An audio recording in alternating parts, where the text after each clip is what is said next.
అయిపోయిందా? ఇప్పుడు morning rotation complete. ఇప్పుడు మధ్యాహ్నం మీ ఫుడ్ వచ్చేసి మీరు ఒక 2 రోటీస్ అయితే తీసుకోండి, దాల్ అయితే తీసుకోండి. అర్థమైందా? పప్పు రొట్టెలు 2 రొట్టెలు, దానికి తోడు పప్పు తీసుకోండి. అన్నం వద్దు, సబ్జీ వద్దు, కూర వద్దు, ఏమొద్దు. అర్థమైందా? వాటర్, మీరు వాటర్ గురించి చెప్పాలి. మీరు ఉదయం బ్రేక్ఫాస్ట్ తీసుకున్నారు కదా, పాలు శనగలు తీసుకున్నారా?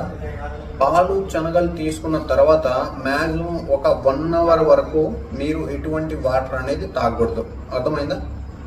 ఇది ప్రతి ఒక్క పర్సన్ గుర్తుపెట్టుకోవాల్సిన విషయం. ఎందుకంటే మీరు తిన్న వెంటనే వాటర్ కైనా యూజ్ చేశారనుకో, అప్పుడు అనేది ఈ తిన్నదంతా మన పొట్టలేకైతే వెళ్ళిపోయింది అనమాట.